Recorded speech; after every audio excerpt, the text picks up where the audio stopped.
여러분 오늘 먼저 이 질문으로 시작해 보고 싶은데요. 내 생의 마지막 날이 다가옵니다. 그날이 언젠지 모르지만 우리들에게 그날이 곧 오겠죠. 그날에 마지막 한마디를 우리들이 남기는 겁니다. 여러분이 여러분의 생애의 마지막 한마디를 남긴다면 어떤 한마디를 남기고 싶으신가요? 제가 많이는 드릴 수 없고 1분을 드리도록 하겠습니다. 1분 동안 한번 내가 내 생의 마지막에 한마디를 남길 수 있다면 무슨 말을 남길까 한번 고민해봐 주셨으면 좋겠습니다. 지금부터 1분 시간 드리도록 하겠습니다.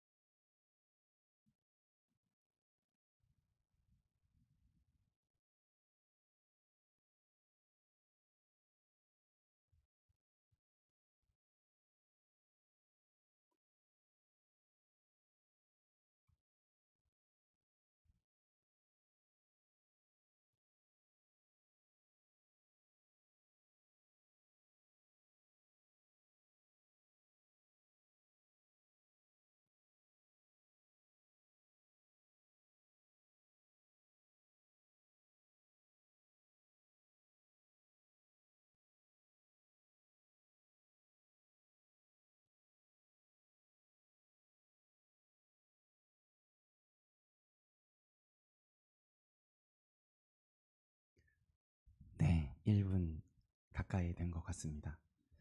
혹시 생각해 보셨나요? 이 설교 시간에 왜 설교는 안 하고 왜 이러는 거야? 이런 생각하시면서 1분이 그냥 지나가신 건 아니죠?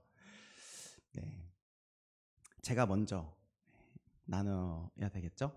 저는 좀 자주 죽음에 대해서 생각하는 사람인 것 같습니다.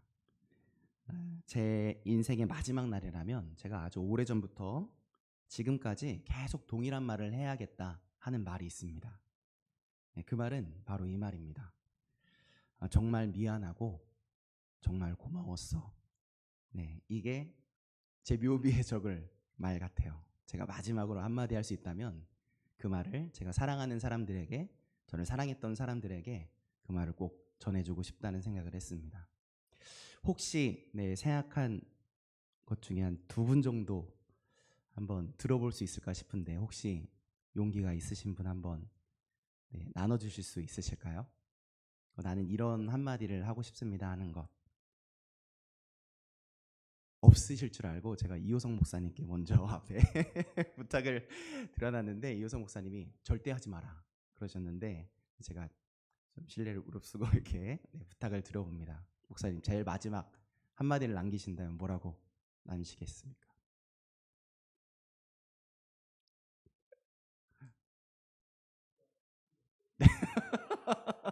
죄송합니다 목사님.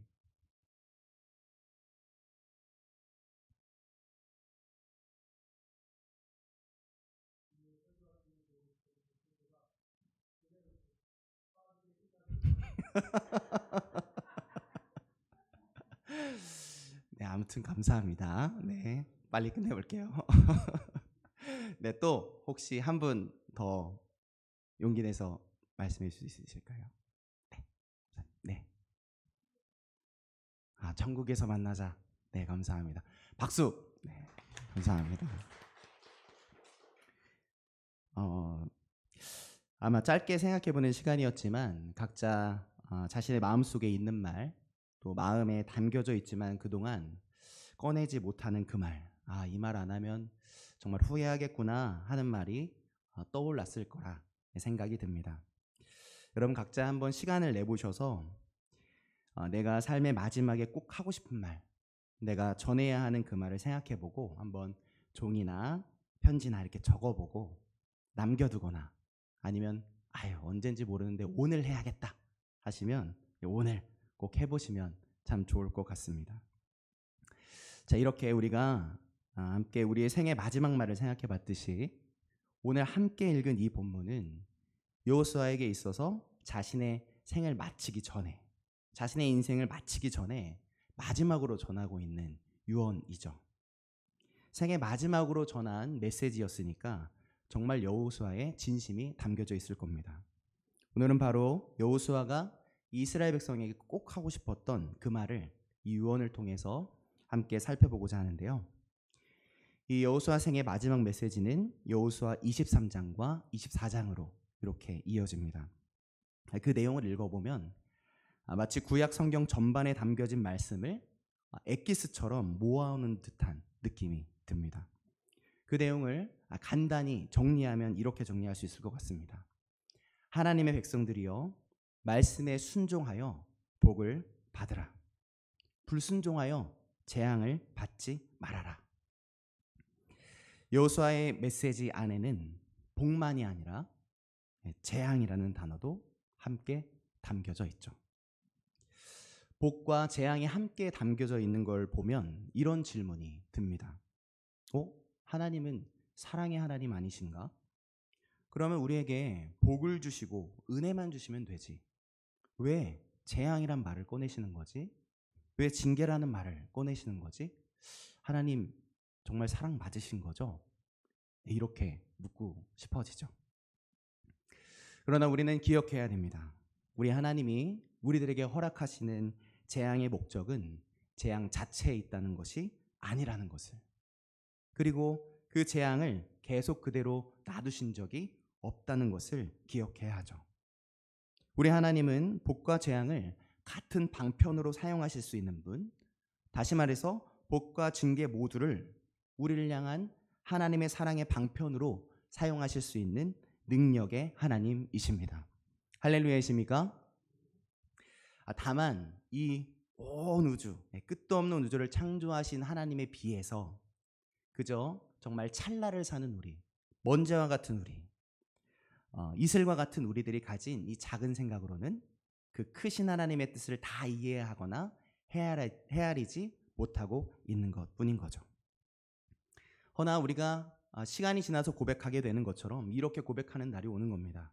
야, 그때도 재앙의 순간인 것 같은 그때도, 징계의 순간이었던 것 같은 그때도 하나님의 인도하심이 내게 여전히 있었구나 라는 고백을 하게 되는 날이 오는 것이죠. 그렇게 고백해 본 적 있으신가요? 아직 없으신 분도 계시고 아마 그렇게 고백한 적 있으신 분도 계신 것 같습니다. 마치 우리가 어렸을 적엔 그렇게도 듣기 싫은 부모님의 잔소리였지만 나중에 우리가 부모가 되어서야 깨닫게 되는 것. 부모님의 잔소리 속에는 날 향한 부모님의 사랑이 가득 담겨 있었구나 하고 깨닫게 되는 것처럼 그렇게 고백하는 날이 우리들에게도 오는 것이죠. 어릴 적 우리가 그토록 듣기 싫어했던 부모님의 잔소리가 여러분 그리워질 순간이 올 것이라고 우리가 상상이나 할 수 있었겠습니까? 당시라면 정말 상상도 못할 일이죠. 저는 복과 재앙이라는 단어 둘 다 하나님의 사랑 속에 담길 수 있구나 하고 생각해 보다가 아주 똑같은 비유는 아니겠지만 어렸을 적에 제가 부모님께 혼났을 때 기억이 떠올랐습니다. 구두칼 이야기. 전에도 한번 말씀드린 적이 있었던 것 같은데요. 들으신 분은 못 들은 척 해주시길 바랍니다. 제가 지금은 안 그래 보일지 모르지만 전에는 정말 까불이었습니다. 그렇게 보이나요?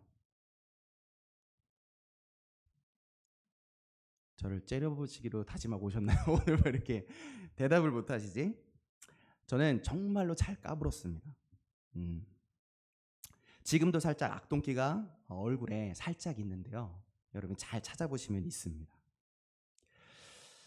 정말 여기저기서 까불거리다가 선생님들한테 교무실로 불려가서 혼난 적이 한두 번이 아니고요. 또 저희 집 안에서도 제가 까불이었는데, 제가 3살, 저보다 형이 있는데 3살 많은 형이 있거든요. 근데 형한테도 자주 대들고 까불었습니다. 정말 착하고 얌전했던 저희 형이 유일하게 화를 참지 못하는 순간이 있는데 그게 바로 저와 함께 있을 때였습니다. 아주 까불까불이었죠. 그랬던 그날도 저의 이 까불기 신공 때문에 저희 형이 화가 머리끝까지 났습니다. 같이 라면을 먹고 있는데 형이 저에게 이렇게 말하는 거예요. 야, 반짝 뒤적거리지 마. 그냥 먹어. 그렇게 말하는 거예요. 저는 너무 화가 나는 거예요. 맛있는 김치 하얀 부분 골라 먹고 싶은데, 빨간 거 들이는 거 먹기 싫은데. 그래서 김치를 듣고 있던 젓가락을 짜증을 내듯이 확 내려놔 버렸어요. 형은 그걸 보더니 너무너무 화가 났나 봐요. 그래서 밥상을 뒤집어 엎습니다. 온 집안에 김치 국물, 라면 국물이 퍼져서 아주 난리가 났었습니다. 폭탄이 떨어진 듯한 집을 만들어 놨죠. 결국 참다가 저희 어머님이 이렇게 소리치셨습니다. 임재유, 가서 구두칼 갖고 와. 부흥회 때 오신 분들은 강사님이 마취도 안 됐는데 아내가 수술실에서 손잡고 여보 잘할 수 있지? 라고 말했다고 하면서 악몽이 계속 떠올랐다고 하는데 저에게는 구두칼 가져와! 그 말이 악몽 같은 말이었습니다. 당시 저희 집에 있던 그 아이보리색 엘칸토 이 구두칼은 저희 아버지의 구두를 신으실 때 사용되기보다는 까불거리는 저를 위한 사랑의 매로 주로 사용됐죠. 그 악몽 같은 어머니의 무시무시한 목소리가 그날도 울려 퍼진 겁니다. 김재효, 구두칼 가져와! 큰일 난 겁니다. 요즘엔 자녀들에게 매를 드는 것은 자녀들에게 긍정적인 영향보다 부정적인 영향을 끼친다는 걸 알게 돼서 매를 들지 않게 되었지만 제가 어렸을 때만 해도 매는 그저 당시에 아주 흔한 훈육 방식 중에 하나였죠. 아무튼 그때 저에게 구들칼을 넘겨받으신 어머니가 무서운 표정으로 이렇게 물으셨어요. 형제끼리 싸우면 된다고 했어? 안 된다고 했어? 혼나야겠지? 첫째, 너부터 말해봐. 너 스스로 생각할 때 몇 대 맞아야 고치겠어? 저희 형은 진지한 표정으로 고민하더니 손바닥을 이렇게 내밀고 이렇게 말했습니다. 3대요. 그렇게 형은 사랑의 매로 손바닥을 3대 맞았습니다. 탁탁탁. 드디어 제 차례가 왔습니다.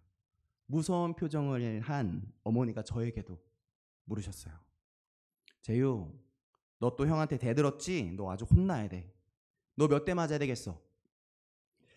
저는 이렇게 대답했습니다. 엄마, 저는 안 맞고 잘할게요. 라고 했습니다. 이후에 제가 어떻게 되었을는지는 여러분의 상상에 맡기겠습니다. 까불이었던 저는 부모님이 절 꾸중하신다든지 매를 드신다든지 할 때 정말로 요리조리 피해 가고 싶었습니다. 제가 한 잘못에 대한 책임을 지지 않으려는 저의 발버둥이었죠. 까불까불하는 저를 저 스스로도 통제하지 못하겠는데 그런 저에게 있어서 부모님의 훈육 시간은 당시엔 정말 제가 가장 피하고 싶었던 재앙과 같은 시간이었습니다. 그런데 말입니다. 지금에 와서야 이런 생각을 하게 되는 거죠. 내 잘못을 꾸중해 주셨던 내 부모님이 계셨던 덕분에 그 무서웠던 구두칼 덕분에 내가 엇나가지 않고 여기까지 건강하게 자랄 수 있었던 거구나. 그 구두칼은 날 향한 사랑이었구나. 잘못하면 혼나는 것임을, 고쳐야 하는 것임을 늘 피하고 싶었으나 피할 수 없었던 부모님의 구두칼을 여러 번 대면해야 했던 제 마음과 제 손바닥이 지금도 그것을 기억할 수 있고 실천할 수 있게 만들어 주었던 것이죠. 그렇게 생각해 보니 우리의 아버지 되신 하나님이 우리들에게 말씀하신 사랑이라는 말 안에는 당연히 따뜻함과 차가움이 함께 공존해 있고 또한 복과 징계가 함께 담길 수 있는 단어겠구나 하는 생각이 들었습니다. 오늘 함께 읽은 여호수아 23장도 마찬가지죠. 전반부에는 복의 약속이 담겨 있고 후반부에는 재앙의 약속이 담겨져 있습니다. 뭘 말하는 거죠? 하나님의 사랑. 우리를 사랑하시는 하나님의 진짜 사랑이 담긴 말씀이라는 것이죠. 할렐루야이십니까? 복만이 아니라 징계 속에 담긴 하나님의 진짜 사랑을 발견해내는 우리 만수교회 모두 되시길 예수님의 이름으로 축복합니다. 또 이 여호수아 23장을 읽다 보면 여호수아의 생의 마지막 순간에 무엇을 꼭 전하고 싶었는지 알 수 있는 단어가 반복해서 계속해서 등장합니다. 혹시 반복되는 말 발견하신 분 계시나요? 계속 반복되는 그 말은 바로 너희의 하나님 여호와입니다. 여호수아 23장은 총 16절밖에 안 되는데 여기 16절 안에 너희 하나님 여호와라는 말이 무려 13번이나 등장합니다. 여호와라는 단어만 보자면 17번이 나오죠. 그러니까 말하자면 여호수아의 마지막 한마디 한마디에 하나님의 이름 여호와가 계속해서 담겨져 있는 겁니다. 자신의 마지막 유언에 여호수아는 이 말을 하고 싶었던 거죠. 우리들의 조상 아브라함도 그랬고 또 이스라엘 출애굽시켰던 리더 모세도 죽었어. 그리고 이제 나도 하나님의 품으로 돌아갈 때가 되었다. 이렇게 사람은 결국 모두 다 지나간다. 그러나 두려워하지 말아라. 사람은 모두 지나가나 너희의 하나님 여호와는 영원하시다. 그분은 지나가지 않으신다. 너희와 영원히 함께 하시는 너희의 하나님 여호와이시다 라고 외치고 있는 것이죠. 그렇습니다. 이스라엘의 공동체는 어떤 한 사람이 이끌어가는 공동체가 아니라 살아계신 하나님이 이끌어 오셨던 것임을, 지금껏 이스라엘을 이끌어온 분은 어떤 사람이 아니라 너희의 하나님이셨다라고 여호수아는 마지막 힘을 다해서 너희의 하나님 여호와를 반복하며 외치며 전해주고 있는 것이죠. 그 진심이 담긴 목소리를 오늘 우리가 함께 읽으면서 우리도 들을 수 있는 것입니다. 그렇습니다. 사람은 지나가죠. 그러나 하나님은 우리와 함께 하십니다. 우리의 하나님이, 저와 여러분을 생명 다해 사랑하실 하나님이 저와 여러분의 인생의 모든 순간에 동행하고 계심을, 지금도 여러분의 삶을 이끌어주고 계심을 꼭 기억하시길 바랍니다. 너희의 하나님 여호와가 라고 계속해서 외쳤던 여호수아의 말이 저와 여러분의 마음에 구두칼이 되어서 때마다 기억나고 생각나고 간직하실 수 있게 되시길, 그래서 오늘도 기억나서 다시 힘차게 일어서는 모두 되시길 예수님의 이름으로 축복합니다. 자, 여호수아의 마지막 설교에서 여호수아가 너희의 하나님 여호와라고 자꾸만 외친 두 번째 이유가 있는데 오늘 1절에 그 이유가 담겨져 있습니다. 우리 1절을 다시 한번 읽어보도록 하겠습니다. 시작. 여호와께서 주의 모든 원수들로부터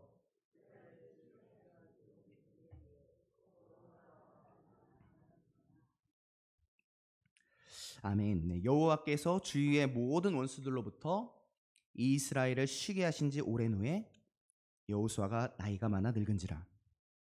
여기서 보니까 이스라엘 백성이 주위의 모든 원수들로부터 쉴 수 있었다라고 말하고 있는데 어떻게 그들이 쉴 수 있었다고 말하고 있죠? 누가 이스라엘을 쉴 수 있게 만들었다고 말하고 있습니까? 여호와께서죠. 여호와께서 주위의 모든 원수들로부터 이스라엘을 쉬게 하신 지 오랜 후에입니다. 바로 여호와께서이죠. 이스라엘이 쉴 수 있게 된 이유는 이스라엘 백성들에게 있지 않고 오직 여호와 하나님께만 있다는 선언이 담겨져 있는 것이죠. 이 부분을 생각하다가 이번엔 아주 작은 아이가 떠올랐습니다. 스스로 할 수 있는 일이라고는 응애 울기만 할 수 있는 아가.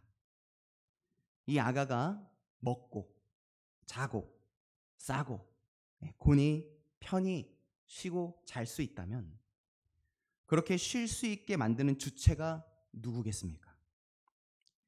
이 아이 스스로 그 쉼을 만들어낸 건가요?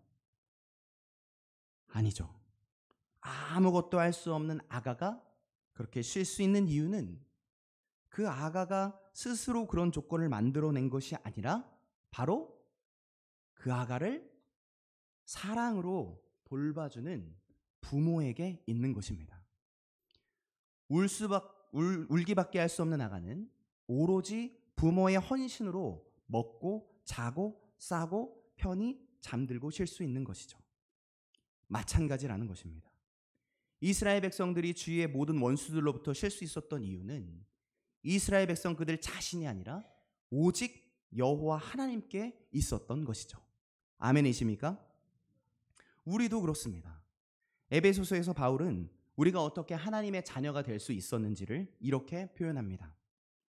본질상 진노의 자녀들이었던 우리가 예수 그리스도의 공로로 인해 하나님의 자녀가 되었다. 우리가 하나님의 자녀가 될 수 있었던 것이 우리의 공로 때문입니까? 아니죠. 우리의 공로는 없는 겁니다. 오직 예수 그리스도의 공로 때문에 우리가 하나님의 자녀가 된 것이죠. 할렐루야십니까?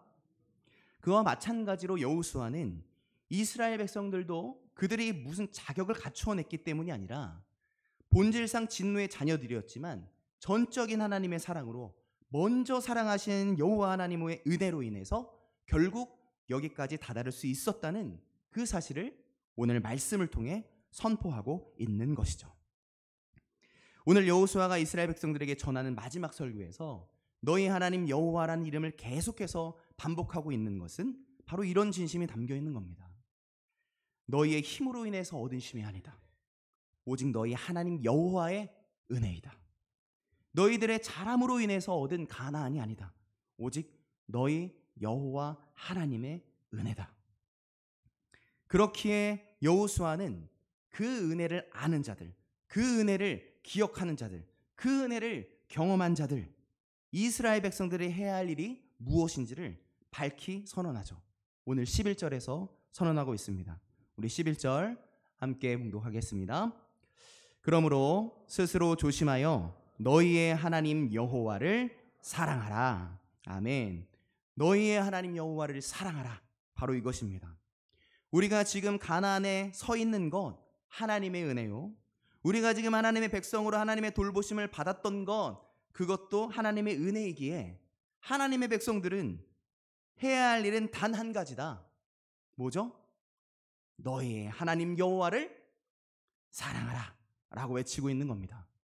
놀랍게도 이 여호수아 2전 리더 모세가 이스라엘 백성들에게 전해주려는 진심도 이와 아주 똑같았어요. 신명기 6장 4절부터 9절까지입니다. 신명기 6장 4절부터 9절까지 두 개로 나눴는데요. 우리 함께 읽어보도록 하겠습니다. 쉐마 이스라엘 아시죠? 쉐마의 말씀, 이스라엘아 들으라 하면서 모세가 선언했던 이 약속의 말씀을 함께 읽어보도록 하겠습니다. 이스라엘아 들으라. 우리 하나님 여호와는 오직 유일한 여호와이시니 너는 마음을 다하고 뜻을 다하고 힘을 다하여 내 하나님 여호와를 사랑하라. 다음, 오늘 내가 명하는 이 말씀을 너는 마음에 새기고 내 자녀에게 부지런히 가르치며 집에 앉았을 때든지 길을 갈 때에든지 누워있을 때에든지 일어날 때에든지 이 말씀을 강론할 것이며 너는 또 그것을 내 손목에 매어 기호를 삼으며 내 비간에 붙여 표로 삼고 또 내 집 문설주와 바깥문에 기록할지니라. 아멘. 그렇습니다. 모세도 이스라엘 백성들에게 부탁합니다. 너희 하나님 여호와를 사랑하라. 여호수아도 이스라엘 백성들에게 똑같이 부탁합니다. 너희 하나님 여호와를 사랑하라. 그리고 오늘 저와 여러분의 귀에 마음속에도 들려오는 거죠. 너희 하나님 여호와를 사랑하라. 여호수아의 마지막 유언 속에 담긴 그 진심이 느껴지시나요? 이스라엘 백성들에게 뿐만 아니라 오늘 하나님의 백성들인 우리들에게도 동일하게 외치고 또 외치고 있는 이 여호수아의 목소리. 너희 하나님 여호와가, 너희 하나님 여호와가 라는 이 외침이 오늘 저와 여러분의 귀에 또 삶의 마음에 새겨졌으면 정말 좋겠습니다. 여러분이 혼자인 것 같을 때, 여러분이 마음을 아무도 몰라줄 때, 잘해낸 것 같아서 우쭐거릴 때, 반대로 못해내는 것 같아 우울해질 때, 일이 너무나 잘 풀려서 웃음이 샘솟을 때, 일이 지지리도 안 풀려서 눈물이 차오를 때, 복을 내가 선택한 것 같아서 기분이 좋을 때, 내가 실수로 저주를 선택한 것 같아서 두려움에 휩싸일 때, 하나님을 기억하고 기쁨으로 노래할 때, 하나님을 잊어버려서 슬픔 속에 잠길 때, 저와 여러분의 삶의 모든 순간에 오늘 들려오는 이 여호수아의 선언, 너희 하나님 여호와가, 너희 하나님 여호와가, 이 놀라운 선언이 날마다 들려오시길 예수님의 이름으로 축복합니다. 이 선언이 여러분의 삶 속에서 구두칼을 만난 제 손바닥과 같이 영원히 잊혀지지 않게 되시길 예수님의 이름으로 다시 한번 축복합니다. 그래서 사랑할 수밖에 없는 나의 하나님 여호와이심을 저와 여러분의 삶의 모든 발걸음마다 고백하게 되시길 바랍니다.